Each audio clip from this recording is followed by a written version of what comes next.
व्याख्यामुद्रां करसरसिजैः पुस्तकं शङ्खचक्रे बिभ्रद्भिन्नस्फटिकरुचिरे पुण्डरीके निषन्नः अम्लानश्रीरमृतविशदैरंशभिप्लावयन् मामाविर्भूयादनगमहिमा मानसे वागधीशः।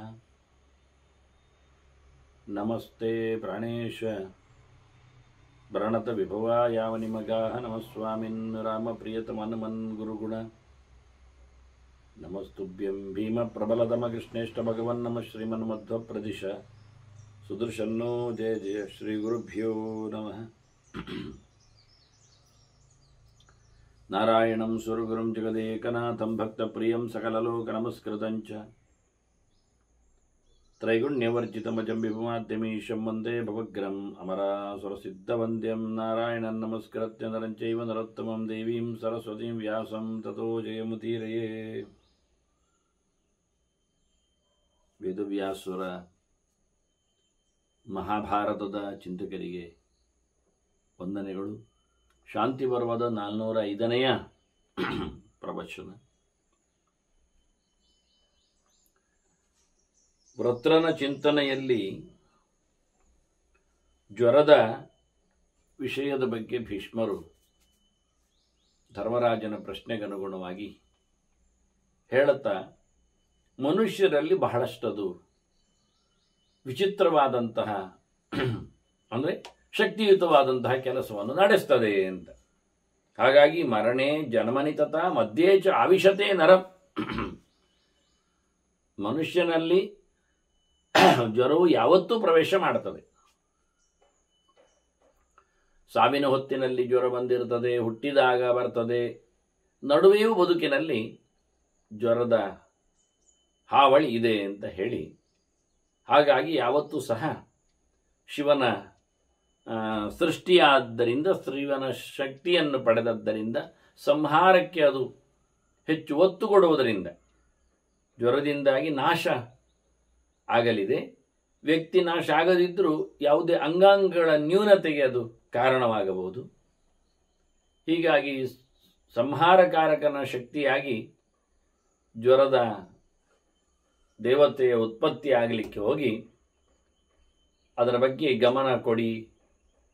ಹಾಗಾಗಿ ಶಿವನ ಉಪಾಸನೆಯನ್ನು ನಡೆಸಿ, ನಮಸ್ಯಶ್ಚೈವ ಮಾನ್ಯಶ್ಚ ಸರ್ವ ಪ್ರಾಣಿಭಿಃ ಈಶ್ವರಃ, ಒಡೆಯನಾದ ಶಿವನನ್ನು, ಶಿವನಿಂದ ಸೃಷ್ಟಿಯಾದ ಜ್ವರವನ್ನು ಸಹ ಪ್ರೀತಿಸಿರಿ, ಪೂಜಿಸಿರಿ, ಮೆಚ್ಚಿಸಿರಿ ಅಂತಾರೆ. ನಾನು ದೇವ ಸಮೀಕ್ಷಾ ಅಂತ ಹೇಳಿಕೊಂಡು ಬೆಳಗಿನಿಂದ ಸುಮಾರಾಗಿ ಮನುಷ್ಯನ ಸಾಧನೆಯ ಹಂತದಲ್ಲಿ ಬರತಕ್ಕಂಥ ಕೆಲವು ಧಾರ್ಮಿಕ ಆಚರಣೆಗಳಲ್ಲಿ ನಿಲುಕುವ ಸಂದರ್ಭಗಳಿಗೆ ಅನುಕೂಲವಾಗಿ ಸುಲಭವಾದ ಕೆಲವು ಶ್ಲೋಕಗಳನ್ನೆಲ್ಲ ಕೊಟ್ಟಿದ್ದೇನೆ.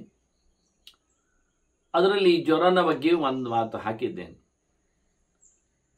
ತ್ರಿಪಾದ ಭಸ್ಮ ಪ್ರಹರಣ ತ್ರಿಶಿರ ನವಲೋಚನ ಸಮೇ ಪ್ರೀತ ಸುಖಂ ದದ್ಯ ಸರ್ವಾಮಯ ಪತಿರ್ಜ್ವರ ಅಂತೇಳಿ, ಎಲ್ಲ ರೋಗಗಳಿಗಿಂತ ಮಿಗಿಲಾದಿ ಒಡೆಯನಾಗಿ ನಿಂತ ಜ್ವರರಾಜ ಹೀಗಿದ್ದಾನೆ ಅಂತ ಹೇಳಿ, 3 ಕಾಲಿನವ, ಕೈಯಲ್ಲಿ ಬೂದಿಯನ್ನೇ ಆಯುಧವನ್ನಾಗಿಸಿಕೊಂಡವ, 3 ತಲೆಯವ, 9 ಕಣ್ಣಿನವ ಅಂತ ಹೇಳಿ ಚಿಂತನೆಯನ್ನು ನೀಡಿದ್ದೇನೆ. ಹಾಗಾಗಿ ಅಂತಹ ಜ್ವರನನ್ನು ಯಾವ ನೆಲೆಯಲ್ಲಿ ನಾವು ಮಾತಾಡಿಸಬಹುದು ಅನ್ನುವುದಕ್ಕೆ ಜ್ವರದೇವತೆಯ ಲಕ್ಷಣವನ್ನು ಅರಿತುಕೊಂಡು ಅವನನ್ನು ಸಂತೋಷಿಸುವ ಮಾತನ್ನು, ಚಿಂತನೆಯನ್ನು ನಡೆಸುವಂಥದ್ದು ಅಂತ ಹೇಳಿ, ಹೇಗೆ ಗೋವುಗಳನ್ನು ನೋಡುತ್ತೇವೆಯೋ ಬೆಳಿಗ್ಗೆದ್ದು ಚಿಂತನೆಯಲ್ಲಿ, ಇಲ್ಲ ಅಂತಾದರೂ ಕಾಣದಿದ್ದರೂ ಗೋವುಗಳನ್ನು ಯೋಚನೆ ಮಾಡಿಕೊಂಡು ಅವುಗಳಿಗೆ ನಮನವನ್ನು ಸಲ್ಲಿಸ್ತೇವೆ, ಅದರಂತೆ ಅಶ್ವತ್ಥಾದಿಗಳಿಗೆ ನಮನ ಸಲ್ಲಿಸುವಂತೆ ಇದು ಅವ್ಯಕ್ತವಾಗಿ ರೋಗದ ದೇವತೆಗೆ, ಶಿವನ ಭೃತ್ಯನಿಗೆ ನಾವು ಚಿಂತನೆಯನ್ನು ಮಾಡುವ ರೀತಿ. ಹೀಗಾಗಿ ಇಂತಹ ಜ್ವರನೇ ವೃತ್ರನಲ್ಲಿ ಒಳಗೆ ಸೇರಿದ್ದು ಅಂತ ಭೀಷ್ಮರು ಹೇಳುತ್ತಾರೆ. ಹಾಗಾಗಿ ಅವನು ಬಾಯಿ ಆಕಳಿಸಿದ. ಆಕಳಿಸುವ ನೆಲೆಯಲ್ಲಿ ವಜ್ರಾಯುಧವನ್ನು ಅವನೊಳಗೆ ಎಸೆದಿದ್ದಾರೆ. ಅಂದರೆ ವಜ್ರಾಯುಧ ವೃತ್ರನ ಒಳಗೆ ಹೋಗಿದೆ. ಅಂದರೆ ನಾವು ಇವತ್ತೇನೊಂದು ಸ್ಫೋಟ ಮಾಡುವುದು ಅಂತ ಹೇಳುತ್ತೇವೆ, ಒಳಗೆ ಹಾಕಿ ಗ್ರೆನೇಡನ್ನು ಅಥವಾ ಬಾಂಬನ್ನು ಸಿಡಿಯುವಂತೆ ಒಳಗೆ ನಡೆಸ್ತೇವೆ ಸ್ಫೋಟ ಮಾಡಲಿಕ್ಕೆ. ಅದೇ ಟೆಕ್ನಿಕ್, ತಂತ್ರಾಂಶ, ಅದೇ ತಂತ್ರಾಂಶ ಹೇಳೋದಕ್ಕಿಂತ ಆ ತಂತ್ರಾಂಶ ಇಲ್ಲಿ ಅಳವಡಿಸಿದ್ದು ನಾವು. ವೃತ್ರನ ಬಾಯೊಳಗೆ ವಜ್ರಾಯುಧವನ್ನು ಎಸೆಯುವ ಮೂಲಕ ವೃತ್ರನನ್ನು ಹೊಡೆದಲ್ವಾ ಇಂದ್ರ, ಅದೇ ತಂತ್ರಾಂಶವನ್ನು ನಾವು ಇವತ್ತು ಒಂದು ಹೊಡಿಲಿಕ್ಕೆ, ಸ್ಫೋಟಗೊಳಿಸಲಿಕ್ಕೆ ನಾವು ಅದನ್ನು ಬಳಸಿದೆವು. ಬಂಡೆ ಹೊಡೆಯುವುದಾಗಲಿ, ಮಂಡೆ ಹೊಡೆಯುವುದಾಗಲಿ.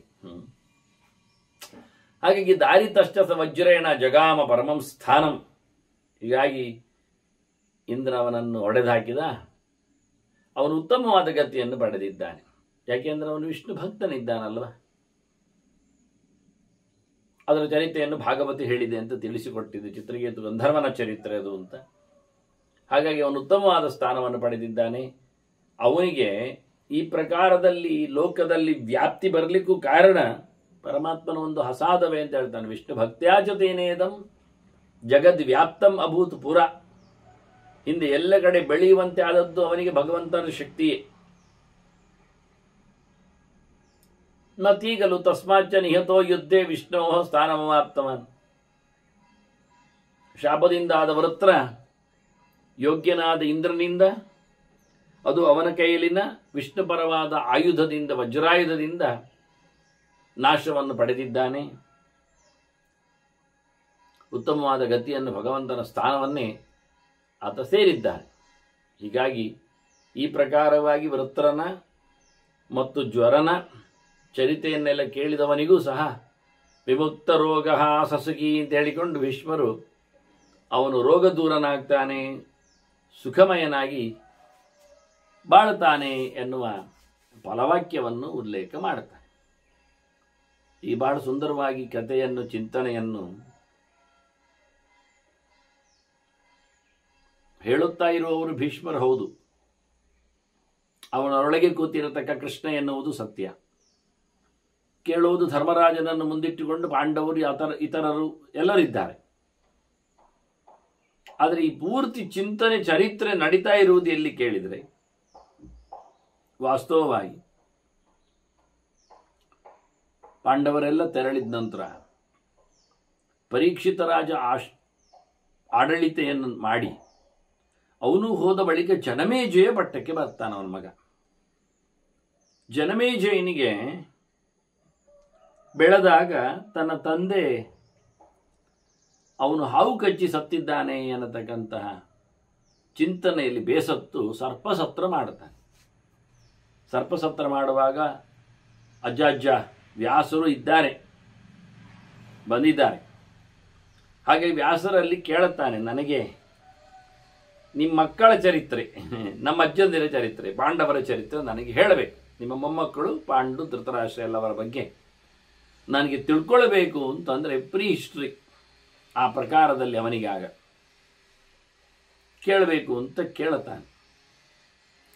ಆಗ ವ್ಯಾಸರು ತನ್ನ ಶಿಷ್ಯನಿಗೆ ವೈಶಂಪಾಯನರಿಗೆ ಕತೆ ಹೇಳು ಅಂತ ಹೇಳುತ್ತಾರೆ. ಹಾಗಾಗಿ ವೈಶಂಪಾಯನರು ಜನಮೇಜಯನಿಗೆ ಈ ಸಂಗತಿಗಳನ್ನೆಲ್ಲ ಹೇಳುತ್ತಾ ಇದ್ದಾರೆ.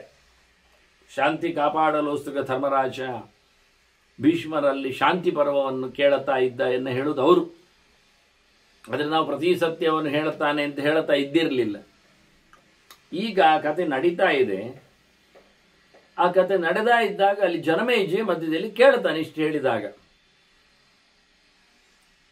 ಈಗ ಪಾರ್ವತಿಗೆ ಶಿವನಿಗೆ ಆಹುತಿ ಇಲ್ಲ ಅಂತ ಹೇಳಿದಾಗ ಇದೆಲ್ಲ ಜ್ವರ ಹುಟ್ಟಲಿಕ್ಕೆ ಕಾರಣ ಅಲ್ಲಿ ಅಲ್ವಾ? ಅದರ ಚರಿತ್ರೆ ಎಲ್ಲ ಬಂದದ್ದು ಹೇಗೆ ಏನು ಅಂತ ಕೇಳಿದ್ ನಾವು. ಆದರೆ ಶಿವನಿಗೆ ಆಹುತಿ ಇಲ್ಲ ಆಯ್ತಲ್ಲ, ಅದು ಪಾರ್ವತಿಗೆ ಸಿಟ್ಟುವಂತಲ್ಲ. ಮುಂದೆ ಅದು ದಕ್ಷಯಜ್ಞ ನಾಶ ಆಯಿತು ಅಂತ ಹೇಳಿದ್ರಿ. ಮತ್ತೆ ದಕ್ಷ ಶಿವನ ಅನುಗ್ರಹದಿಂದ ಯಜ್ಞ ಸಮಾಪ್ತಿ ಎಲ್ಲ ಮಾಡಿದ ಕಥೆ ಎಲ್ಲ ಹೇಳಿತ್ತಲ್ಲ, ಅದೆಲ್ಲ ಎಂಥದ್ದು ಪೂರ ಹೇಳಿ. ಅದು ಕಥೆ ನನಗೆ ಬೇಕಲ್ಲ. ದೇವಿಯಾ ಮನ್ಯುಕೃತಂ ಮತ್ವ ಕ್ರುದ್ಧ ಸರ್ವಾತ್ಮಕ ಪ್ರಭು, ಎಲ್ಲರನ್ನೂ ಕರೆದಿದ್ದಾನೆ. ಶಿವನಿಗೆ ಆಹುತಿ ಇಲ್ಲದ ಯಜ್ಞ, ಹೀಗಾಗಿ ಪಾರ್ವತಿಗೆ ಕೋಪ ಬಂದಿದೆ ಎನ್ನುವುದು ಶಿವನಿಗೂ ಗೊತ್ತಾಗಿದೆ. ಶಿವ ಸಿಟ್ಟಾಗಿದ್ದಾನೆ. ಆಗ ಅವನು ಸಿಟ್ಟಿನಲ್ಲಿ ಸೃಷ್ಟಿ ಮಾಡಿದ್ದಾನೆ ಅಂತೆಲ್ಲ ಕೇಳಿಕೊಂಡೇವಲ್ವ ನಾವು. ಯಜ್ಞ ಹಾರಿ ಹೋದಾಗ ಅವನನ್ನು ಹಿಡಿಲಿಕ್ಕಾಗಿ. ಹಾಗಾಗಿ ಪ್ರಸಾದಾರ್ಥಸ್ಯ ದಕ್ಷಿಣ ಸಯಜ್ಞ ಸಂಧಿತ ಕಥಂ, ಮತ್ತೆ ಪುನಃ ದಕ್ಷನಿಗೆ ಅನುಕೂಲ ಆದದ್ದು ಕತೆ ಹೇಗೆ ಅನ್ನುವುದರ ಬಗ್ಗೆ ಜನಮೇಜಿ ಹೆಚ್ಚುವರಿ ಚಿಂತನೆಯನ್ನು ಕೇಳುತ್ತಾನೆ. ಅದಕ್ಕೆ ವೈಶಂಪಾಯನರು ಉತ್ತರ ಕೊಡುತ್ತಾರೆ. ದಕ್ಷನ ಯಜ್ಞ ವೈವಸ್ವತ ಮನ್ವಂತರದಲ್ಲಿ ಆದದ್ದು ಘಟನೆ, ಗಂಗಾದ್ವಾರದಲ್ಲಿ ಅಶ್ವಮೇಧೆಯಾಗಿ ಆದದ್ದು. ಹಾಗೆ ಎಲ್ಲರೂ ಬಂದಿದ್ದಾರೆ ಅವನಿಗೆ. ನೋಡಿ, ಆದದ್ದು ಗಂಗಾದ್ವಾರ, ಹರಿದ್ವಾರ, ಡೆಲ್ಲಿ ಆಚೆಗೆ, ಋಷಿಕೇಶ ಬದರಿ ಹೋಗೋ ಮುಂಚೆ.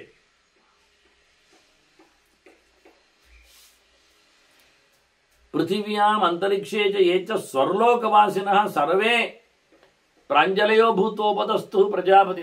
ದಕ್ಷ ಪ್ರಜಾಪತಿ ಎಡೆಗೆ ಎಲ್ಲರೂ ಬಂದಿದ್ದಾರೆ. ಎಲ್ಲ ಕೈ ಮುಗಿದುಕೊಂಡು ಸೇವೆ ಮಾಡುವವರೆಲ್ಲ. ದಕ್ಷ ಎಷ್ಟು ಎತ್ತರದವ ಅಂದರೆ ಅವನಿಗಿಂತ ಮಿಗಿಲಾದವರು ಬೆರಳೆಣಿಕೆ ಮಂದಿ. ದೇವರನ್ನು ಬಿಡಿ, ಮಹಾಲಕ್ಷ್ಮಿಯೂ ಹಾಗೆ, ಅವರಿಬ್ಬರು ಜೀವಕೋಟಿಯಲ್ಲಿ ಸೇರದವರು, ಅವರನ್ನು ಬಿಡಿ, ಅವರು ಸರ್ವೋತ್ತಮರು, ಆಯ್ತಾ. ಆದರೆ ನೆಕ್ಸ್ಟ್ ಬರುವವರು ಬ್ರಹ್ಮ ಅಲ್ವಾ. ಅದರಿಂದ ಬ್ರಹ್ಮಾದಿಗಳಿಂದ ನಿಜವಾಗಿ ಬ್ರಹ್ಮಾಂಡದ ಅರಸರಿಂದ ಲೆಕ್ಕಾಚಾರಸರು. ಆದ್ದರಿಂದ ಅವನನ್ನು ಜೀವೋತ್ತಮ ಅಂತ ಕರೆಯುವುದು. ಉತ್ತಮನಾದ ಜೀವ ಬ್ರಹ್ಮ ಅಂತ. ಬ್ರಹ್ಮನಿಗೆ ಸಮನಾಗಿ ಇರುವವನು ವಾಯು. ಅವರಿಬ್ಬರಿದ್ದಾರೆ. ಮತ್ತು ಅವರಿಬ್ಬರ ಮಡದಿಯರಿದ್ದಾರೆ. ಬ್ರಹ್ಮನ ರಾಣಿ ಸರಸ್ವತಿ, ವಾಯುವಿನ ಮಡದಿ ಭಾರತಿ. ಅದು ವಾಯುವನ್ನೇ ಪ್ರಾಣ ಅಂತ ಕರೆಯುವುದು. ಹಾಗೆ ಈ 4 ಜನ ಜಗತ್ತಿನ ಅತ್ಯಂತ ಎತ್ತರದ ವ್ಯಕ್ತಿಗಳು. ಒಂದು ದೃಷ್ಟಿಯಿಂದ ಮೊದಲ ಪುರುಷ, ಮೊದಲ ಸ್ತ್ರೀ ಹೇಳಿಕೊಂಡಾಗೆ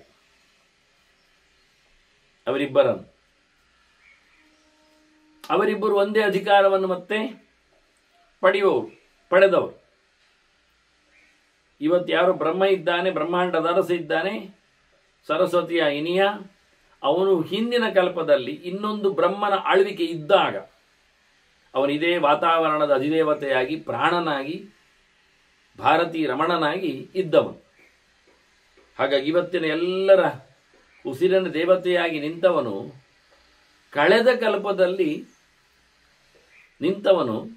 ಈಗ ಯಾರಿದ್ದಾನೆ ಅವನು ಕಳೆದ ಕಲ್ಪದಲ್ಲಿ ಈ ಪೋಸ್ಟಿನಲ್ಲಿದ್ದವನು ಇವತ್ತಿನ ಬ್ರಹ್ಮನೇ.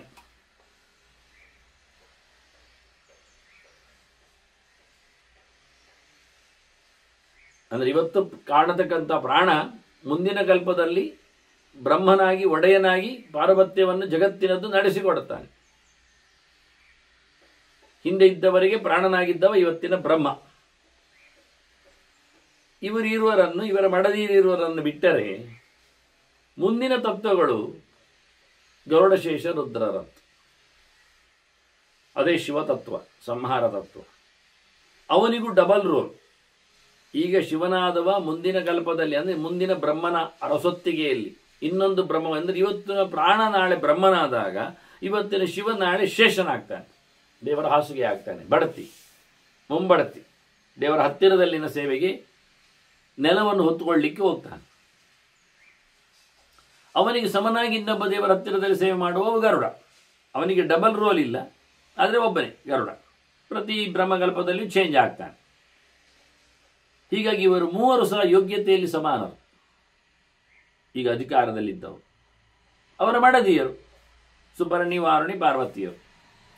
ಹೀಗೆ ಇವರು 3-6 ಜನ, ಅವರು ಇರುವರು 4 ಜನ, ಒಟ್ಟಿಗೆ 10 ಜನ ನಮಗೆ ಅತ್ಯಂತ ಎತ್ತರದಲ್ಲಿ ನೆನಪಿಗೆ ಬರ್ತಾರೆ.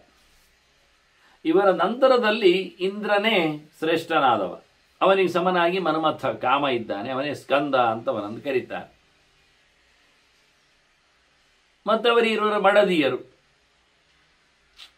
ಶಚೀರತಿ ಅಂತ. ಅವರನ್ನಷ್ಟು ದೊಡ್ಡದು ಮಾಡಿದ್ರು ಮಾಡದಿದ್ರು ಪರವಾಗಿಲ್ಲ ಬಿಡಿ, ಇದ್ದಾರೆ.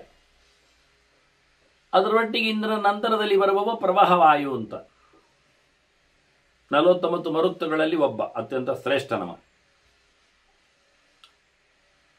ಹೀಗೆ ಇವರು 2-3 ಜನ. ನಂತರದಲ್ಲಿ ದಕ್ಷ. ಹಾಗಾಗಿ ಸುಮಾರಾಗಿ ಗಂಡಸರ ಯಾದಿಯಲ್ಲಿ ಅಂದರೆ ಒಂದು 7 ಜನ ಅಷ್ಟೇ.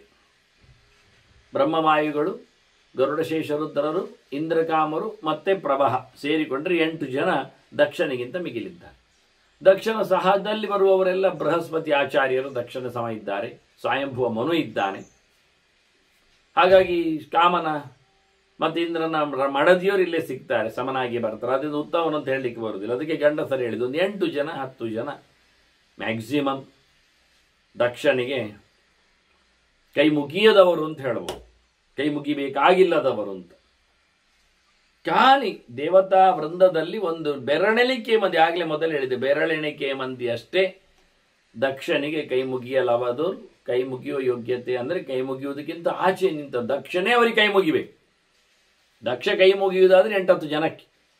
ಉಳಿದವರೆಲ್ಲರೂ ಪೃಥಿವಿಯಾಂ ಅಂತರಿಕ್ಷೇಚ ಏಚ ಸ್ವರ್ಲೋಕವಾಸಿನ ಅಂತ, ಸ್ವರ್ಗದಲ್ಲಿದ್ದವರು, ನಡುವೆ ಇದ್ದವರು ಅಂತರಿಕ್ಷದ ಲೋಕದಲ್ಲಿ, ಇನ್ನು ಭೂಮಿಯಲ್ಲಿದ್ದವರು, ಈ 3 ಲೋಕದ ಜನರು ಸಹ ಆವತ್ತು ಕೈ ಮುಗಿದುಕೊಂಡು ದಕ್ಷಿಣ ಯಜ್ಞಕ್ಕೆ ಸೇರಿದ್ದಾರೆ ಅಂತ.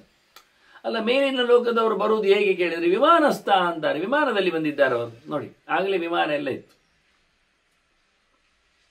ಋಷಿಗಳು ಸೇರಿದ್ದಾರೆ, ದೇವದಾನವ ಗಂಧರ್ವ ಪಿಶಾಚೋರ ರಾಕ್ಷಸ ಅಪ್ಸರೆಯರು ಬಂದಿದ್ದಾರೆ.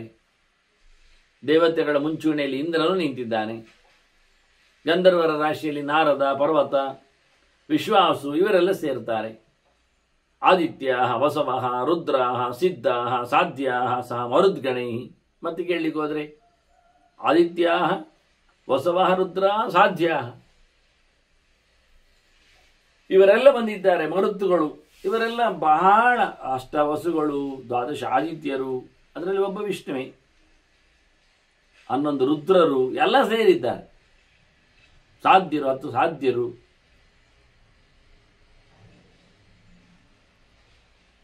ಇನ್ನಿತ ದೇವತೆಗಳ ಜೊತೆಯಲ್ಲಿ ಇರುವವರು ಪಿತೃಗಳು, ಊಷ್ಮಪಾಹ ಸೋಮಪಾಶ್ಚೈವ ಧೂಮಪಾಹ ಅಜ್ಯಪಾಸ್ತದ. ಅವರಲ್ಲೂ ಅನೇಕ ಕೆಟಗರಿಯವರಿದ್ದಾರೆ. 7 33ರವರೆಗೆ ನಾನು ಅದನ್ನೆಲ್ಲ ಪಿತೃ ಸಮೀಕ್ಷೆಯಲ್ಲಿ ತಿಳಿಸಿಕೊಟ್ಟಿದ್ದೇನೆ. ಅಷ್ಟೇ ಅಲ್ಲದೆ ಮುಖ್ಯವಾಗಿ ತುಂಬ ಗುಂಪಾಗಿ ಬರುವವರವರು, ಅವರನ್ನೆಲ್ಲ ಹೇಳಿದ್ದೇನೆ ನಾನು. ಹಾಗಾಗಿ ಅಂಥ ಪಿತೃಗಳೆಲ್ಲ ಸೇರಿದ್ದಾರೆ. ಭೂತಗ್ರಾಮ ಚತುರ್ವಿಧ. ಮತ್ತು ನೋಡ್ಲಿಕ್ಕೆ ಹೋದರೆ 4 ಪ್ರಕಾರದ ಜೀವಲೋಕಗಳಿವೆ. ಅದರಲ್ಲಿ ಮರಮಟ್ಟುಗಳು ಸೇರ್ತಾವೆ, ಅದನ್ನು ಉದ್ಭಿಜ್ಜಗಳು ಅಂತ ಕರೀತಾರೆ. ಅದರಂತೆ ಅಂಡಜಗಳು, ಮೊಟ್ಟೆಯನ್ನು ಒಡೆದು ಬರತಕ್ಕಂಥ ಹಕ್ಕಿ ಮುಂತಾದ ಜಾತಿಗಳು. ಅಷ್ಟೇ ಅಲ್ಲದೆ ಜರಾಯುಜಗಳು ಅಂತ, ಗರ್ಭಶೀಲದಿಂದ ಹುಟ್ಟತಕ್ಕಂತಹ, ಅದರಲ್ಲಿ ಪ್ರಾಣಿಗಳು ಮನುಷ್ಯರೆಲ್ಲ ಸೇರ್ತಾರೆ. ಇದರಂತೆ ಸ್ವೇದಜಗಳು, ಕ್ರಿಮಿಕೀಟಗಳು, ಗಲೀಜಿನಿಂದ ಸೃಷ್ಟಿಯಾಗುಗಳು. ಹೀಗೆ ಚತುರ್ಪ್ರಕಾರಕವಾದಂತಹ ಜೀವಲೋಕಗಳೆಲ್ಲವೂ ಅಲ್ಲಿ ಸೇರಿಕೊಳ್ಳುತ್ತದೆ ಅಂತಾರೆ. ದಕ್ಷನ ಯಜ್ಞದೆಡೆಗೆ ಎಷ್ಟು, ಯಾಕೆಂದರೆ ದಕ್ಷನ ಮಗಳಿಂದರಿಂದಲೇ ಎಲ್ಲ ಪ್ರಪಂಚ ಬೆಳೆದದ್ದು ಹೆಚ್ಚು, ಒಬ್ಬೊಬ್ಬಳಿಂದ ಒಂದೊಂದು ರೀತಿಯಲ್ಲಿ. ಹೀಗಾಗಿ ಎಲ್ಲರೂ ಬಂದಿದ್ದಾರೆ, ಅಲ್ಲಿ ಎಲ್ಲರೂ ಸೇರಿದ್ದಾರೆ. ಎಲ್ಲರೂ ಸೇರಿದ್ದಾರೆ ಎನ್ನುವಲ್ಲಿ ಒಂದು ವಿಶೇಷವನ್ನು ಕೇಳಿದರೆ, ಹೇಳುವಾಗ ಹಾಗೆ ಹೇಳುತ್ತಾರೆ. ಗಂಧರ್ವರು ಅಂತ ಹೇಳಿದ್ರು, ದಾನವರು ದೇವತೆಗಳೆಲ್ಲ ಹೇಳುತ್ತಾರೆ. ಅವರ ಮಡದಿಯರನ್ನೆಲ್ಲ ಹೇಗೆ ಹೇಳುತ್ತಾರೆ ತಿಳಿದು, ಅದಕ್ಕೆ ಕೆಲವೊಮ್ಮೆ ದೇವಾಶ್ಚ ಸಹ ಪತ್ನಿಭಿಹಿ ಅಂತ ಸ್ಪಷ್ಟಪಡಿಸ್ತಾರೆ. ಹೆಂಡತಿಯರ ಜೊತೆಯಲ್ಲೇ ಬರುವುದು ಅಂದರೆ ಕ್ರಮ ಹಾಗೆ, ವ್ಯವಸ್ಥೆ ಹೀಗೆ. ಯಾಕೆಂದ್ರೆ ಅವರು ಸಹ ವರ್ತಿಗಳು ಅಂತ ಅರ್ಥ. ಅವನ ಜೊತೆಯಲ್ಲಿ ಇರುವವರಾದ್ರಿಂದ ಅವರಿಗೊಂದು ಪ್ರತ್ಯೇಕ ಹೇಳಿಕೆ ಅಂತೆಲ್ಲ ಬೇಡ. ಈಗೆಲ್ಲ ಅದನ್ನು ಮನುಷ್ಯ ತಿಳಿಯುವುದು ತಪ್ಪು ಹೆಚ್ಚಾಗಿದೆ. ಅಂದರೆ ತಪ್ಪು ತಿಳುವಳಿಕೆಯನ್ನು ಜಾಸ್ತಿ ಮಾಡಿಕೊಳ್ತಾನವ. ಹೀಗಾಗಿ ಅವನು ಸೋಲ್ತಾನೆ. ಅದು ಇವತ್ತು ಸ್ವಾತಂತ್ರ್ಯ ಅಪಹಾರ ಎನ್ನುವ ನೆಲೆಯಲ್ಲಿ ಹೆಂಗಸರನ್ನು ಕೂಡಿ ಹಾಕಿ ದೌರ್ಜನ್ಯವನ್ನು ತೋರಿಸಿದ್ದಾರೆ ಅನ್ನತಕ್ಕಂಥ ತಪ್ಪು ಪರಿಪಾಟಿಯಿಂದ ಎಲ್ಲೋ ಕೆಲವು ಕಡೆಯಲ್ಲಿ ಅವಿದ್ಯಾವಂತರು ಇದ್ದೇ ಇರ್ತಾರೆ. ಹೀಗಾಗಿ ನಡೆದಿರುವ ಸಾಧ್ಯತೆಗಳಿರ್ತವೆ. ಅದನ್ನೇ ಹೆಚ್ಚು ಮಾಡಿಕೊಂಡು ಅದನ್ನೇ ಅಂಟಿಸುವ ಮೂಲಕ ಜನರಲ್ಲಿ ಹೆಂಗಸರಿಗೆ ಹೆಚ್ಚಿನ ಪ್ರಾಶಸ್ತ್ಯ ಅಂತ ಹೇಳಲಿಕ್ಕೆ ಹೋಗಿ ಇದರಿಂದ ಇತ್ತ ಬಹಳಷ್ಟು ದೊಡ್ಡ ಮಟ್ಟಿನ ದೌರ್ಜನ್ಯಗಳಿಗೆ ಕಾರಣ ಆಗ್ತದೆ. ಬಲಾತ್ಕಾರ ಆಗಲಿ, ಅತ್ಯಾಚಾರ ಆಗಲಿ, ಅಥವಾ ಇನ್ನಿತರ ಅನಾಚಾರಗಳಾಗಲಿ, ಲೋಕದ ಸಂಕ್ರಮಗಳಾಗಲಿ, ಸಂಕರಗಳಾಗಲಿ, ಇವುಗಳಿಗೆಲ್ಲ ಹೆಚ್ಚು ಬೆಲೆಯನ್ನು ನಾವು ತೆರಿಬೇಕಾಗ್ತದೆ. ಹಾಗಾಗಿ ಇಲ್ಲಿ ಅದನ್ನು ಶಾಸ್ತ್ರಗಳಲ್ಲಿ ಬಂದಾಗ ಎಲ್ಲ ಕೆಲವೊಮ್ಮೆ ಹೇಳೋದುಂಟು. ಹೆಂಗಸರಿಗೆ ಅಂತ ಹೇಳಿದ್ದಾರೆ, ಅಲ್ಲಿ ಪುಲ್ಲಿಂಗದಲ್ಲಿ ನಿರ್ದೇಶ ಉಂಟಲ್ಲ, ಹೇಳಿದವನಿಗೆ ಮಕ್ಕಳಾಗ್ತದೆ, ಹೇಳಿದವನಿಗೆ ಸಂಪತ್ತು ಬರ್ತದೆ ಅಂತ ಎಲ್ಲ, ಅದು ಹೇಳಿದವಳಿಗೆ ಅಂತ ಇಲ್ಲಲ್ಲ ಅಂತ ಕೆಲವೊಮ್ಮೆ ಕಿವಿ ಊದುವವರು, ಕಿವಿ ಕಚ್ಚುವವರೆಲ್ಲ ಇದ್ದಾರೆ. ಸಾಧನೆಗಳನ್ನು ಹೇಳುವಾಗೆಲ್ಲ, ಮನೆ ಮಂದಿಗೆ ತಿಳಿಸುವಾಗ ಎಲ್ಲ ಅದಿಬ್ಬರೊಟ್ಟಿಗೆ ಅಂತ ಅರ್ಥ ಹೇಳುವ ಕ್ರಮ. ಆದದ್ದಿಲ್ಲ ದೇವಾರ್ಚ ಸಹ ಪತ್ನಿವಿಹಿ ಅಂತ ಹೇಳಿಕೊಂಡು ಹೆಂಗಸರು ಸಮೇತ ಹೆಂಡತಿಯರೂ ಬಂದಿದ್ದಾರೆ. ಹೆಂಡತಿಯರೇನು ಮನೆಯಲ್ಲಿ ಸುಮ್ಮನೆ ಪಾತ್ರೆ ಮಾತ್ರ ತೊಳಿತು ಕೂತ್ಕೊಳ್ಳೋದಿಲ್ಲ, ಈಗ ಅಡಿಗೆ ಮಾಡಲಿಕ್ಕೆ ಅವರು ಊಟಕ್ಕೆ ಬೇರೆ ಕಡೆ ಹೋಗಿದ್ದಾರೆ. ಹಾಗೇನು ಮಾಡುವುದಿಲ್ಲ. ಒಳ್ಳೆಯ ಕಾರ್ಯಕ್ರಮಗಳಿಗೆಲ್ಲ ಎಲ್ಲರೂ ಬರಲಿಕ್ಕಿರುವಂಥದ್ದು. ಹಾಗಾಗಿ ಅವರೆಲ್ಲ ಬರಲಿಕ್ಕೆ ಹೇಗೆ ಬಂದಿದ್ದ, ಅದಕ್ಕೆ ವಿಮಾನಸ್ಥಾಹ ಅಂತ ಹೇಳಿಬಿಟ್ರು. ವಿಮಾನಗಳಿಂದೆಲ್ಲ ಬಂದಿದ್ದಾರೆ ಅವರು ಅಂತ. ನೋಡಿದ ದಧೀಚಿ ನೋಡಿದ. ನಿಮಗೆ ದಧೀಚಿ ಯಾರು ಗೊತ್ತಿಲ್ಲ ಸ್ವಲ್ಪ ಮಟ್ಟಿನಲ್ಲಿ. ದಧೀಚಿ ಈಗ ಕಥೆಯಲ್ಲಿ ಪರದೆ ಹಿಂದೆ ಇದ್ದ. ಎಲ್ಲಿ ಪರದೆ ಇತ್ತು ಕೇಳಿದರೆ, ವೃತ್ರಾಸುರನ ಹೋರಾಟ ಇತ್ತಲ್ಲ, ಹಾಗೆ ಯಾರು ಎದುರು ಬರುವುದಿಲ್ಲ. ಇಂದ್ರನೇ ಗಾಬರಿಯಾಗಿದ್ದ, ಅವನದ್ದೇ ಕಾಲು ಉಳುಕಿತ್ತು ವೃತ್ರನ ಗೌಜಿ ನೋಡಿ. ಕೊನೆಗೆ ದಮಯದಕ್ಕೆ ಹಾಕಿ ವೃತ್ರನಿಗೆ ಜ್ವರ ಹಿಡಿಸಿ ಸಾಯಿಸಿದ್ದಲ್ವ. ಸಾಯಿಸುವಲ್ಲಿ ಪ್ರಧಾನ ಪಾತ್ರ ವಹಿಸಿದ್ದು ವಜ್ರಾಯುಧ. ಆದ್ದರಿಂದಲೇ ಕೃಷ್ಣ ಹೇಳುವಾಗ, ವಿಭೂತಿಯ ಬಗ್ಗೆ ತಿಳಿಸುವಾಗ ಅರ್ಜುನನಿಗೆ ಆಯುಧ ನಮಃ ವಜ್ರಂ ಅಂದ. ಅವನದ್ದು ಪೆಟ್ಟು ಚಕ್ರ ಅಲ್ವಾ ಆಯುಧ. ಅಲ್ಲದಿದ್ರೆ ಕಮಲವನ್ನು ಹೇಳ್ಬೋದಿತ್ತಲ್ಲ, ಚಂದ ಇಲ್ವಾ. ಅಲ್ಲಾದ್ರೆ ಹೆಚ್ಚಾಗಿ ಊದ್ತಾ ಇರುವುದು ಒಂದು ಶಂಕ ಅಲ್ವಾ. ಅವನಿಗೆ ಭಾರಿ ಸೇವೆ ಮಾಡುವ ಪ್ರಾಣ ಆದ್ರಿಂದ ಅದು ಗದೆಯನ್ನು ಹೇಳ್ಬೇಕು ಅವನು. ಮತ್ತೆ ಆವತ್ತು ಕಾಂಪಿಟೇಷನ್ಗೆ ಅಂತ 2 ಬಿಲ್ಲು ಬಂದಾಗ ಒಂದು ಕೈಯಲ್ಲಿ ಪಿನಾಕ ಶಿವನಿಗೆ, ಲೋಕ ಎಲ್ಲ ಹೇಳಿತ್ತಲ್ಲ ದೇವತೆಗಳು, ನೋಡುವ ಹೇಗೆ ಉಂಟು, ಎರಡು ಧನುಸಾಗಿದೆ ಅಲ್ವಾ, ಇಬ್ಬರು ಹಿಡ್ಕೊಂಡಿದ್ದೀರಲ್ಲ, ಯಾರದ್ರಲ್ಲಿ ವಿನ್ ನೋಡುವ ಅಂದಾಗ ಶಿವ ಬೆಪ್ಪನಾದದ್ದಾಗ ಆ ಕಥೆಯಲ್ಲಿ. ಹಾಗಾಗಿ ದೇವರ ಕೈಯಲ್ಲಿ ಒಪ್ಪುವ ಆಯುಧ ಅದು ಶಾರಂಗ. ಹೀಗೆ ಎಲ್ಲವೂ ಚಂದವೇ. ಈಗ ನೋಡ್ಲಿಕ್ಕೆ ಹೋದ್ರೆ ಯಾವುದನ್ನು ಅಲ್ಲ ಹೇಳುದು. ಈಗ ಅದಕ್ಕೆ ಒಬ್ಬ ಭಗವಂತನ ನಾರಾಯಣ ವರ್ಮವನ್ನು ಜಪಿಸಿ ಸುತ್ತಮುತ್ತಲೂ ನನಗೆ ಎಲ್ಲ ಭಗವಂತನ ರೂಪಗಳು ಇಡೀ ದಿನದಲ್ಲಿ ರಕ್ಷಣೆ ಮಾಡಬೇಕೆನ್ನತಕ್ಕಂಥ ಚೊಕ್ಕವಾದ ಪ್ರಾರ್ಥನೆ, ಅದನ್ನು ನಾನು ಕರ್ಮ ಸಮೀಕ್ಷಾದಲ್ಲಿ ಕೊಟ್ಟಿದ್ದೇನೆ. ಅದರ ಸಣ್ಣ ಅನುವಾದವನ್ನು ನೀಡಿದ್ದೇನೆ ಅರ್ಥ ಮಾಡಿಕೊಳ್ಳಿಕ್ಕೋಸ್ಕರ. ಪ್ರತಿನಿತ್ಯ ನಾವು ಅದನ್ನು ಹೇಳುವ ಮೂಲಕ ನಾವು ಸುತ್ತರ ರಕ್ಷಣೆಯನ್ನು ಎಲ್ಲ ಕಡೆಯಿಂದ ಪಡೀಲಿಕ್ಕೆ ಆಗ್ತದೆ. ಆದರೆ ಒಂದು ಆ ದೇವರ ನಾಮಗಳು ಆದ್ದರಿಂದಲ್ಲಿ ಒಂದು ಅಹಂಕಾರ ಬಿಡಬೇಕಾಗ್ತದೆ. ಯಾಕೆ, ರಕ್ಷಣೆ ಮಾಡೋ ದೇವರಲ್ಲದ ಇನ್ಯಾರು ಮತ್ತೆ ಅಲ್ವಾ, ಎಲ್ಲೆಡೆ ತುಂಬಿದವನವನೇ. ಅವನಿಗೆ ನಾವು ಸರೆಂಡರ್ ಆಗದಿದ್ರೆ ಯಾವ ಕೆಲಸ ಆಗುವುದಿಲ್ಲ. ಹಾಗಾಗಿ ದಧೀಚಿ ಇದ್ದಾನಲ್ಲ, ಅಥರ್ವನ ಮಗ, ಅವನು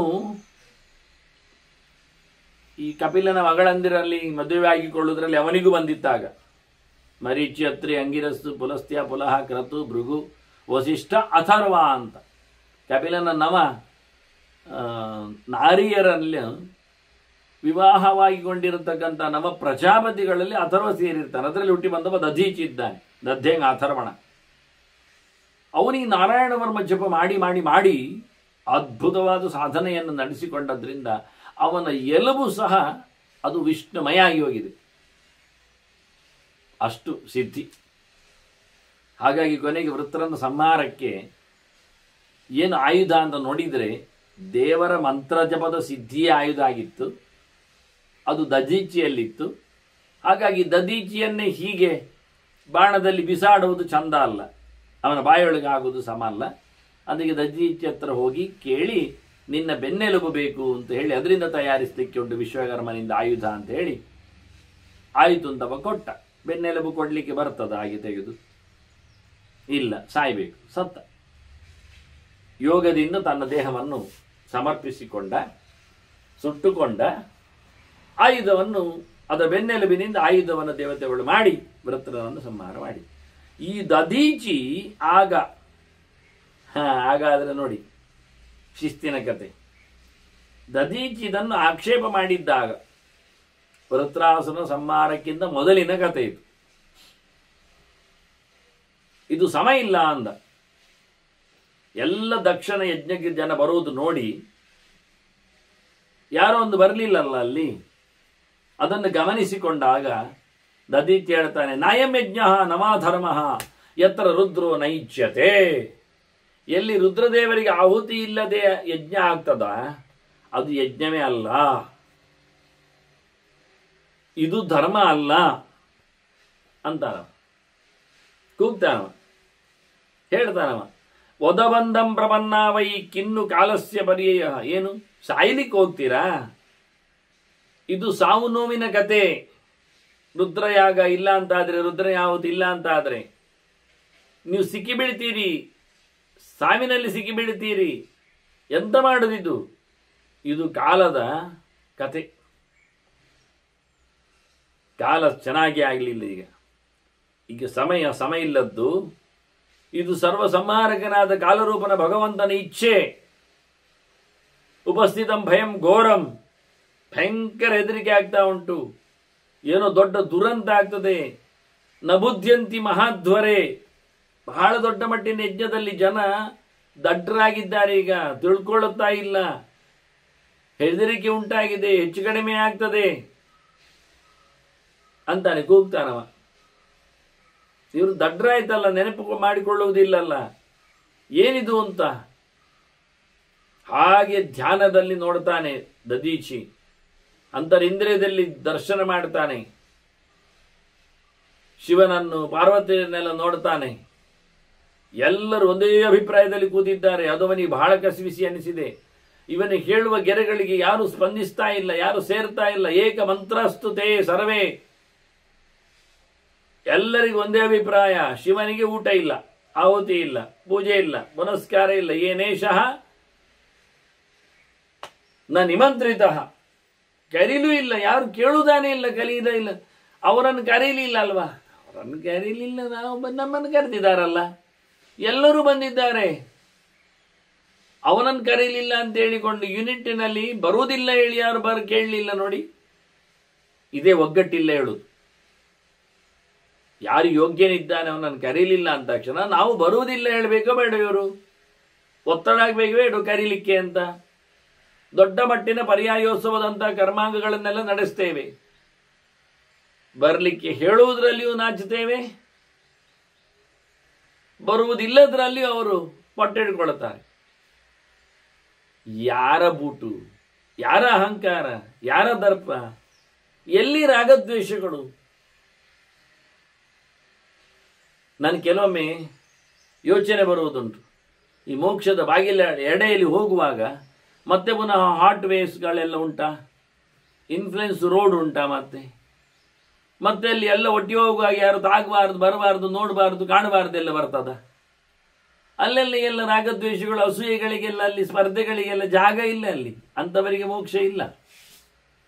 ಹಾಗಾಗಿ ಸಹಜವಾಗಿಯೇ ನಾವು ಈ ನಮೂನೆ ಭಕ್ತದ್ವೇಷಗಳಲ್ಲಿ ಎಲ್ಲ ನೆಲೆಗೊಂಡು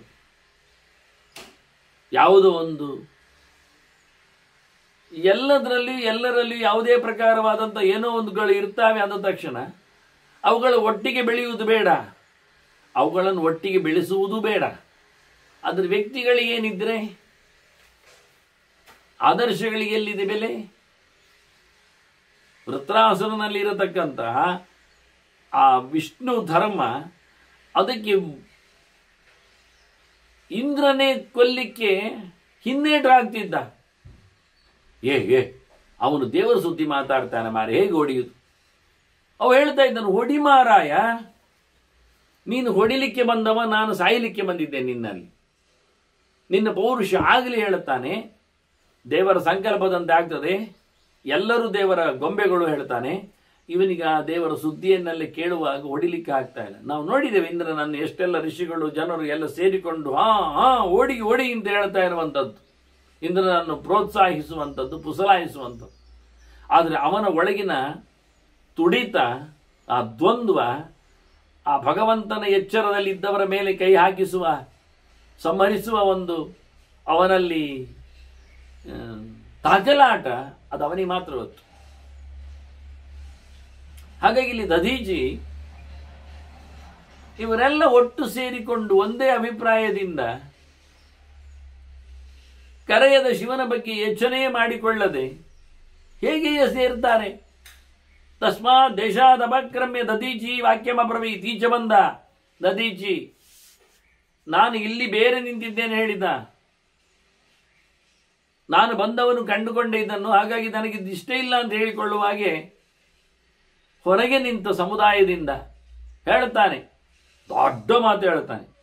ಅದ್ಭುತವಾದಂಥ ಒಂದು ಆಚರಣೆಯ ವಾಕ್ಯ ಇದು. ಅಪೂಜ್ಯ ಪೂಜನಾಚ್ಚೈವ ಪೂಜ್ಯಾನಾಂಚೈವ ಅಪ್ಯಪೂಜನಾತ್ ನೃಘಾತಕಮಿದಂ ನೃಘಾತಕ ಸಮಂ ಪಾಪಂ ಶಶ್ವತ್ ಪ್ರಾಪ್ನೋತಿ ಮಾನವಃ. ಯಾರನ್ನು ಗೌರವಿಸಬೇಕೋ ಅವರನ್ನು ಗೌರವಿಸಬೇಕು, ಯಾರನ್ನು ಗೌರವಿಸಬಾರದೋ ಅವರನ್ನು ಗೌರವಿಸಬಾರದು. ಗೌರವಿಸಬೇಕಾದವನ್ನು ಗೌರವಿಸದೆ ಕೂತರೆ, ಗೌರವಿಸಲು ಯೋಗ್ಯನಾಗದವನನ್ನು ಗೌರವಿಸ್ತಾ ಕೂತ್ರೆ ಎರಡೂ ತಪ್ಪು ಮಾಡಿದಾಗೆ ಅತ್ಯಂತ ಹೇಯವಾದ ಕೆಲಸ ಆಗ್ತದೆ. ಅವನು ಪಾಪವನ್ನು ನೋಡಬೇಕಾಗ್ತದೆ. ಪ್ರಧಾನವಾಗಿ ಗೌರವಕ್ಕೆ ಪಾತ್ರರಾದವರನ್ನು ಗೌರವಿಸದೆ ಇರುವುದು ಅಪೂಜ್ಯ ಪೂಜನಾಥ್, ಪೂಜ್ಯಾನಂಚೈವ ಅಪೂಜ್ಯನಾಥ್. ಬೇಡದಿದ್ದವರನ್ನು ಕರೆಯುವುದು, ಬೇಕಾದವರನ್ನು ದೂಡುವುದು. ಪೂಜಾರ್ಹರಲ್ಲದವರಿಗೆ ಪೂಜಾಸ್ಥಾನ, ಪೂಜಾರ್ಹರಿಗೆ ದೂಡುವ ಸ್ಥಾನ, ಇದೆಲ್ಲ ಆಗಿರ್ತದೆ. ತಪ್ಪು ಅಂತ. ಯೋಗ್ಯತೆ ಇದ್ದವನಿಗೆ ಮನ್ನಣೆ ಕೊಡಬೇಕು. ವಿತ್ತಃ ಬಂಧು ವಯಃ ಕರ್ಮ ಹೇಳಿಕೊಂಡು ವಿದ್ಯಾ ಚೈವತ್ತು ಪಂಚಮಿ ಅಂತ ಹೇಳಿ ಜ್ಞಾನಿಗಳಿಗೆ ಬೇಕಾದ ಗೌರವವನ್ನು ಕೊಡಲೇಬೇಕು. ಹೆಚ್ಚಿನದ್ದು ದುಡ್ಡಿನವರಿಗಿಂತ ಹೆಚ್ಚಿನದ್ದು. ನಾವಿತ್ತು ದುಡ್ಡಿನವರಿಗೆ ಅವರ ಒಂದು ಬದುಕಿನಲ್ಲಿನ ಒಂದು ಸೇವೆ ನೋಡಿಯೇ ಬಹಳ ದೊಡ್ಡ ಮಟ್ಟಿನಲ್ಲಿ ನಾವು ಭಾರಿ ಕೊಟ್ಟಿದ್ದಾರೆ ಅವರು ಅಂತ ಹೇಳಿ ಅವರಿಂದ ಪಡ್ಕೊಳ್ಳಿಕ್ಕೋಸ್ಕರ ಮತ್ತೆ ಅವರನ್ನು ಗೌರವಿಸುವ ನೆಲೆ ಮಾಡುತ್ತೇವೆ. ಆ ಲೆಕ್ಕದಲ್ಲಿ ಮಾಡಿದರೆ ಪ್ರತಿನಿತ್ಯ ತಿಳಿದವನನ್ನು ನಾವು ಯಾವತ್ತೂ ಗೌರವಿಸಬೇಕಾಗ್ತದೆ.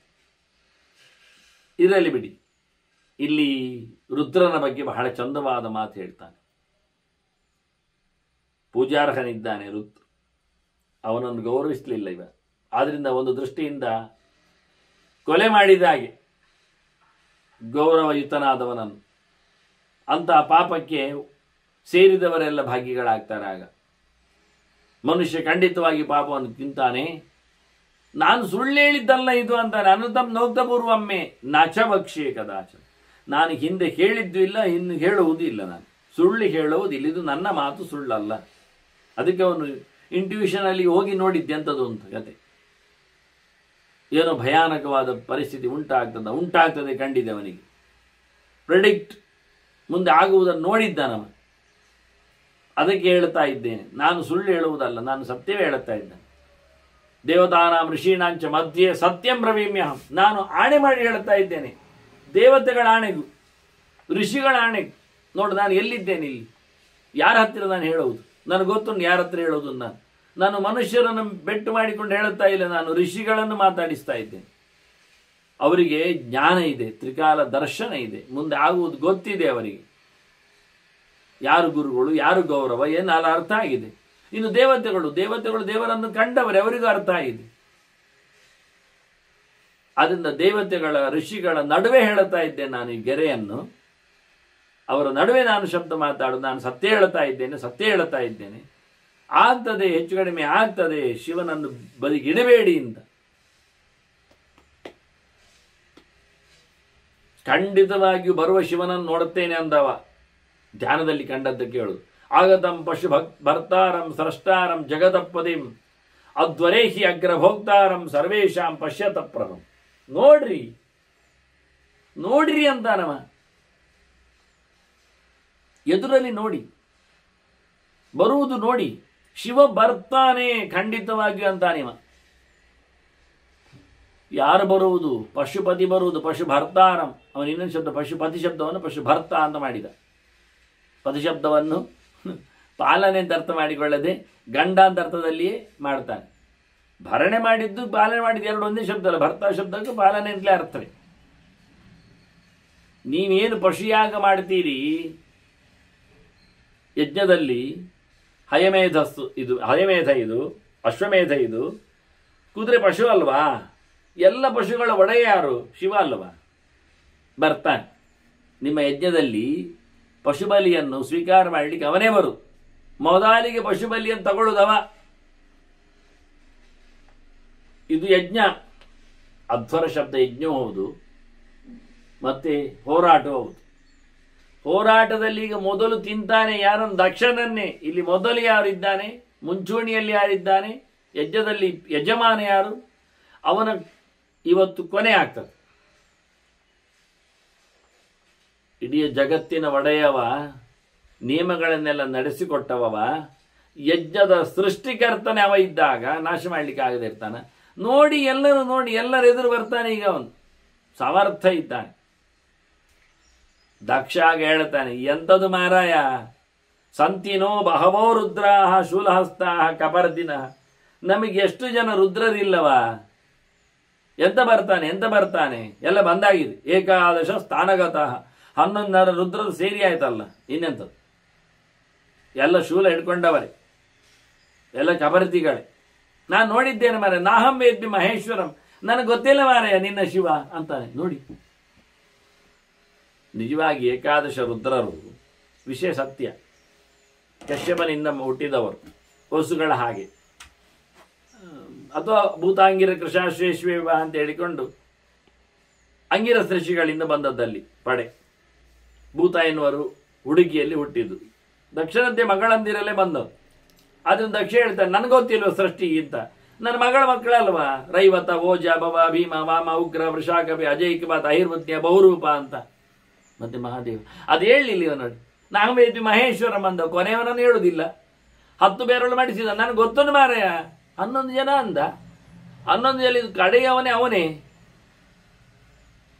ಗಮ್ಮತ್ತು ಅಂದ್ರೆ ಆಗೀಗ 12 ಆದಿತ್ಯರಲ್ವಾ? ಆದಿತ್ಯ ಮಕ್ಕಳು 12 ಆದಿತ್ಯರಲ್ಲಿ ಒಬ್ಬ ವಿಷ್ಣುವೇ ಅಲ್ವಾ? ದೇವರೇ ಅಲ್ವಾ? ನಾರಾಯಣನೇ ಅಲ್ವಾ? 11 ಮಕ್ಕಳು ಅದು ಇದ್ದಿದ್ದು ಸಮನೆ, ಜೀವರೇ, ಒಂದು ದೇವರೇ. ಹಾಗೆ ಇಲ್ಲಿ 11 ರುದ್ರರಲ್ಲಿ 10 ಅವಾಂತರ ರುದ್ರರೇ. ಅವರು ಭಯಂಕರ ಕೆಳಗಿನವರೇ, ದಕ್ಷಿಣ ಕೈ ಮುಗಿತಾ ಇದ್ದಾರೆ ಏನು ಸತ್ಯ. ಅದರಲ್ಲಿ ಒಬ್ಬ ಇದ್ದಾನೆ, ಒಬ್ಬ ಪ್ರಧಾನ ರುದ್ರ, ಅವನಿವನು. ಅವನಿಲ್ಲಿ ಬರಲಿಲ್ಲ. ಈಗ ಆದ್ರೆ ಮುದ್ದೆ ಬಂದದ್ದು ನೋಡಿ ಬಂದಿದ್ದಾರೆ, ಹೇಳಿಬಿಟ್ಟೇವ. ಏಕಾದಶ ಸ್ಥಾನಗತ ನಾಮೇದ್ದಿ ಮಹೇಶ್ವರಂ ಅಂತ. ನನಗೆ ಗೊತ್ತಿಲ್ಲ ಮಾರಾಯ ಶಿವ ಯಾರದು? ಕೇಳುದು. ದದೀಚಿ ಹೇಳ್ತಾನೆ, ಇದು ನೇರ ಮಾತುಕತೆ. ದದೀಚಿ ಹೇಳ್ತಾನೆ, ಯಥಾಹಂ ಶಂಕರಾದೂರ್ಧ್ವಂ ನಾಣ್ಯಂ ಪಶ್ಯಾಮಿ ದೈವತಂ. ನನಗೆ ಗೊತ್ತಿಲ್ಲ, ಶಿವನಿಗಿಂತ ಹಿರಿಯನಾದವನನ್ನು ನಾನು ಕಾಣಲಿಲ್ಲ. ದೊಡ್ಡವ ಅವನೇ, ಅದೇ ಬ್ರಹ್ಮನನ್ನು ಬಿಟ್ಟು ಅಂತ ಅರ್ಥ ಅಷ್ಟೆ. ಅದು ದೊಡ್ಡ ಸಂಗತಿ ಅಲ್ಲ. ಒಬ್ಬನನ್ನು ಬಿಟ್ಟು ಹೇಳುವಲ್ಲಿ ಏನು ದೊಡ್ಡ ಸಂಗತಿ ಕಾಣುವುದಿಲ್ಲ. ತದಾ ದಕ್ಷಸ್ಯ ವಿಪ್ರಿಯ ಯಜ್ಞೋಯಂ ನ ಭವಿಷ್ಯ. ಹಾಗಾಗಿ ಆ ದೊಡ್ಡವನ ನೀನು ಕರೆದೇ ಇದ್ದದ್ರಿಂದ ನಿನ್ನ ಯಜ್ಞ ಹಾಳಾಗ್ತದೆ ಅಂತ ಗ್ಯಾರಂಟಿ ಅಂತ. ದಕ್ಷ ಹೇಳ್ತಾನೆ, ನಾನು ಹೋಮ ಮಾಡಲಿಕ್ಕೆ ಹೊರಟದ್ದು ಯಾರಿಗೆ ಅಂದರೆ ದೇವರಿಗೆ. ನನಗೆ ದೊಡ್ಡದು ದೇವರೊಂದೇ ಅಂತ. ಏತತ್ತು ಮಖೇಶಾಯ ಸುವರ್ಣ ಪಾತ್ರೆ ಹವಿಹಿ ಸಮಸ್ತಂ ವಿಧಿ ಮಂತ್ರಭೂತಂ. ವಿದ್ಯುಕ್ತವಾಗಿ ತಯಾರು ಮಾಡಿರತಕ್ಕ ಮಂತ್ರ ಪ್ರದಾನದಲ್ಲಿ ಕೊಡತಕ್ಕಂತಹ ಬಂಗಾರದ ಪಾತ್ರೆಯಲ್ಲಿ ನೀ ಹವಿಸ್ಸುಂಟಲ್ಲ, ಇದು ಯಜ್ಞ ನಾರಾಯಣನಿಗೆ. ಯಜ್ಞದ ಅಧಿದೇವತೆಗೆ, ಯಜ್ಞವನ್ನು ನಡೆಸಿಕೊಡುವವನಿಗೆ. ಆದರೆ ಇದನ್ನು ನಾನು ಅವನಿಗೆ ಕೊಡ್ತಾ ಇದ್ದೆ. ವಿಷ್ಣೋಹ ನಯಾಮಿ ಅಪ್ರತಿಮಸ್ಯ ಭಾಗಂ, ಅವನಿಗೆ ಎಣೆ ಯಾವುದು ಯಾರೂ ಇಲ್ಲ. ನೀನೇನು ಹೇಳುದು ಶಿವನಿಗಿಂತ ದೊಡ್ಡ ಸಂಗತಿ ಇಲ್ಲ ಅಂತ. ನಾರಾಯಣಿದ್ರು ಎಂಥದ್ದು ಮಾರಾಯ. ಈ ಸಮರ್ಪಣೆ ಅವನಿಗೆ. ಪ್ರಭುಹು ವಿಭುಹು ಚ ಆ ಅವನೀಯ ಏಷ, ಹೋಮಕ್ಕೆ ಯೋಗ್ಯನೂ ಅವನೇ, ಸ್ವಾಮಿಯೂ ಅವನೇ, ಫಲವನ್ನು ನೀಡುವವನು ಅವನೇ, ಸರ್ವಗತನೂ ಅವನೇ, ಸರ್ವಯಜ್ಞದ ಸ್ವೀಕಾರಕ್ಕೆ ಯೋಗ್ಯನೂ ಅವನಾಗಿದ್ದಾನೆ. ಇಲ್ಲೇ ಇದ್ದಾನಲ್ಲ ಅಂತೇಳಿ ನಾರಾಯಣನನ್ನು ತೋರಿಸಿ ಮಾತಾಡ್ತಾರೆ. ಹೀಗೆ ಬಹಳ ಸುಂದರವಾಗಿ ಮಾತುಕತೆ ನಡೆದರೆ ಇಲ್ಲಿ ಪಾರ್ವತಿ ಶಿವನ ಹತ್ರ ಕೇಳ್ತಾಳೆ, ಸ್ವಾಮಿ ಈಗ ಎಂತ ನಿಮಗೆ ಆಹುತಿ ಕೊಡಬೇಕಲ್ಲ, ಅದಕ್ಕೆ ನಾನು ಎಂತ ಮಾಡ್ಬೇಕು ಹೇಳಿ. ಇವಳ ಕತೆ ನೋಡಿ, ಎಂತ ಆತ್ಮೀಯತೆ ನೋಡಿ. ಗಂಡನಿಗೆ ಗೌರವ ಇಲ್ಲ ಅಂತ ಆದರೆ ಹೆಂಡತಿ ಏನಾದರೂ ತಪಸ್ಸು ಮಾಡುದು, ಅಂದರೆ ಪೂಜೆ ಪುನಸ್ಕಾರ ವ್ರತ ನಿಯಮ ಅದು ಕೇಳುದು. ಇದು ಬಹಳ ಚೆನ್ನಾಗಿದೆ. ಈಗೆಲ್ಲ ಕಾಲದಲ್ಲಿ ಹೆಂಗಸರೇ ತಾವೇ ಸ್ಟೇಜ್ ಹತ್ತುವುದು, ಅವರಿಗೆ ಮೆರಿವೆ. ಗಂಡನನ್ನು ಮನೆಯಲ್ಲಿ ನೀವು ನೋಡಿಕೊಳ್ಳಿ, ಅಲ್ಲಿ ಮಗುವನ್ನು ನಾನೀಗ ಬರ್ತೇನೆ ಅಂತ ಹೇಳಿ ಹೋದದ್ದು. ಅದು ಸಂಜೆ ನಂತರವೇ ಬರೋದು ಎಲ್ಲ. ಅದು ಹೋಗುವಾಗಲೇ ಒಂದು 2 ಸೀರೆ ಇಟ್ಕೊಂಡು ಹೋಗ್ತದೆ, ಅಲ್ಲಿ ಬೇಕಾದಾಗ ಚೇಂಜ್ ಮಾಡಲಿಕ್ಕೆಲ್ಲ ಇರ್ತದೆ ಹೇಳಿಕೊಂಡು. ಮತ್ತೆ ಅವರು ಅಲ್ಲಿ ಹೋಗಿ ಬರೋ ಹೇಳಿದ್ರು, ಇಲ್ಲಿ ಬಿಟ್ಟು ಬರೋ ಹೇಳಿದ್ರು, ಆಗೀಗೆ ಅಂತ ಹೇಳಿಕೊಂಡು ಇವ ಸುಮ್ಮನೆ ತಲೆ ಅವಳು ಆಡಿಸಿ ಇರ್ತಾನೆ, ಮತ್ತೆ ಜಾಸ್ತಿ ಮಾತಾಡುವಾಗಿಲ್ಲ. ಹಾಗಾಗಿ ಬಿಟ್ಟಿದ್ದು. ಅದು ಈ ಪಾರ್ವತಿಯ ಕಥೆ ಎಷ್ಟು ಚೆನ್ನಾಗಿದೆ ನೋಡಿ. ಕಿನ್ನಾಮದಾನಂ ನಿಯಮಂ ತಪೋವ ಕುರ್ಯಾಮಹಂ ಯೇನ ಪತಿರ್ಮಮಾದ್ಯ ಲಭೇತ ಭಾಗಂ. ಸ್ವಾಮಿ ನಿಮಗೆ ಯಜ್ಞದಲ್ಲಿ ಆಹುತಿ ಸಿಗಬೇಕು, ಅದಕ್ಕೆ ನಾನು ಎಂತಾದರೂ ಮಾಡ್ತೇನೆ. ಎಂತ ಮಾಡ್ತೀ? ನಾನು ಏನಾದರೂ ದಾನ ದಕ್ಷಿಣೆ ಎಲ್ಲ ಕೊಟ್ಟುಕೊಂಡು ಅದರಿಂದಾಗಿ ನನ್ನ ಅಂದರೆ ಕೊಟ್ಟದ್ದೇ ಸಿಗುವುದು ಅಂತ ಕ್ರಮ. ಅದು ನನ್ನ ಗಂಡನ ಸಿಗಬೇಕಾದ್ರೆ ನಾನು ಏನಾದರೂ ಕೊಡಬೇಕು ಅಂತ ಮಾಡಿದರೆ ಅದಾಗಲಿಲ್ಲ. ಅಲ್ಲ, ತಪಸ್ಸು ಮಾಡಲಿಕ್ಕಿದ್ರೆ ವ್ರತ ನಿಯಮಗಳು ಮಾಡ್ತೆ. ಎಂತ ಮಾಡಬೇಕು ಹೇಳಿ, ಒಟ್ಟು ನನ್ನ ಗಂಡನಿಗೆ ಯಜ್ಞದಲ್ಲಿ ಆಹುತಿ ಸಿಗಬೇಕು, ಅದಕ್ಕೆ ಬೇಕಾದ ಸ್ಯಾಕ್ರಿಫೈಸ್ ನಾನೇನು ಮಾಡಲಿಕ್ಕೆ ತಯಾರಿದೆ. ಶಿವ ಹೇಳ್ತಾನೆ, ಎಂತದ ನವೇತ್ಸಿಮಾನ್ ದೇವಿ ಕೃಶೋದರಾಂಗಿ, ನಿನಗೆ ನನ್ನ ಸುದ್ದಿ ಗೊತ್ತಿಲ್ಲ ಬಿಡು, ನೀನು ಎಲ್ಲ ಲೋಕದಲ್ಲಿ ಹೀಗೆಂದಿದ್ದದೆ ನೀನು ತಿಳ್ಕೊಂಡದ್ದು, ಹಾಗೆಲ್ಲ ಅಲ್ಲ ನಾನು ಅಂತಾನೆ ಪಾರ್ವತಿ ಹತ್ರ. ಎಲ್ಲ ಮತ್ತೆ ಅವರಿಗೆಲ್ಲ ಎಂತ ಬುದ್ಧಿ ಉಂಟು ಹೇಳುದ? ಧ್ಯಾನೇನ ಹೀನಾ ನವಿದಂತ್ಯ ಅಸಂತಹ. ಅವರ ಸಮಯ ಇಲ್ಲ, ಅವರಿಗೆ ಯೋಚನೆ ಇಲ್ಲ. ಒಂದು ಸರ್ತಿ ಧ್ಯಾನ ಮಾಡಿದ್ರೆ ಉಂಟಲ್ಲ, ಚಿಂತೆ ಮಾಡಿದರೆ ಎಂಥ ವಿಷಯ ಅಂತ ಹೇಳಿಕೊಂಡು ಒಂದು ಸರ್ತಿ ಅಟೆನ್ಷನ್ ಕೊಟ್ಟು ಏಕಾಗ್ರನಾಗಿ ಚಿಂತನೆ ಮಾಡಿದರೆ ಅರ್ಥ ಆಗ್ತದೆ ಅವನಿಗೆ. ಪುರ್ಸೊತ್ತಿಲ್ಲ ಅವರಿಗೆಲ್ಲ, ಮಾಡುವುದಿಲ್ಲ ಅವರು.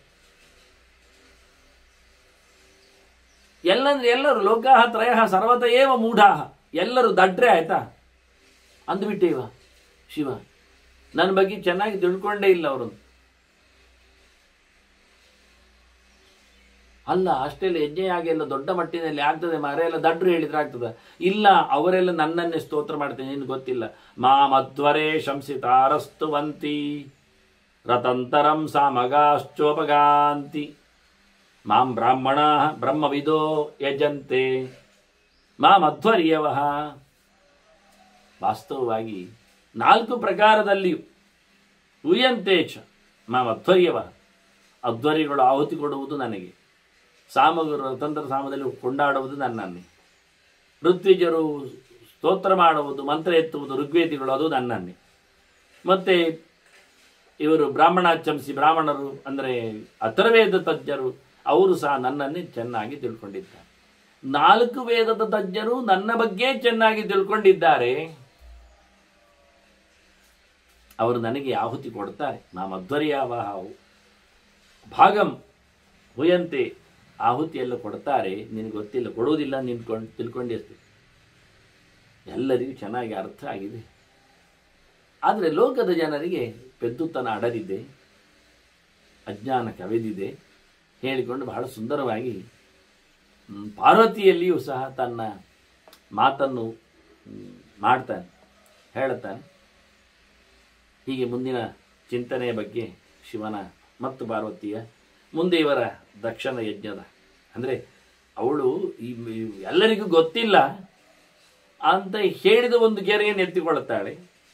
ಜೊತೆಯಲ್ಲಿ ಶಿವ ಹೇಳ್ತಾರೆ, ನನಗೆ ಆಹುತಿ ಇಲ್ಲ ಏನಲ್ಲ, ಆಹುತಿ ಉಂಟು ಕೊಡ್ತಾರೆ ಅವರು, ಅವ್ರಿಗೆ ಗೊತ್ತಿದ್ದವರು ಗೊತ್ತುಂಟು, ಗೊತ್ತಿಲ್ಲದವ್ರಿಗೆ ಗೊತ್ತಿಲ್ಲ ಅಂತ ಹೇಳಿಕೊಂಡು ಏನೋ ಸಮಜಾಯಿಷಿ ಮಾಡಿದರೆ ಅಷ್ಟರಲ್ಲಿ ನಾನು ಹೇಳಿದ್ದಲ್ಲ, ಆಗಲೇ ಹೇಳಿದ್ದೆ, ಆಧುನಿಕ ಮಹಿಳೆಯರ ಸೋಗು ಪಾರ್ವತಿಯಲ್ಲಿತ್ತು ಅನ್ನುವ ನೆಲೆಯಲ್ಲಿ ಅವಳು ಏನು ಮಾಡುವ ಅಂತ ಕೇಳಿದ್ದಕ್ಕೆ ಅದೊಂದು ರೀತಿಯಲ್ಲಿ ಅವರ ಬಿರುಸುತನದ ಬಗ್ಗೆ, ಮಾತುಕತೆ ಬಗ್ಗೆ ಮತ್ತೆ ನಾವು ಸೇರುವ ವಂದನೆಗಳೊಂದಿಗೆ ಶ್ರೀಕೃಷ್ಣ ನಾರಾಯಣ ನಾರಾಯಣ ನಾರಾಯಣ.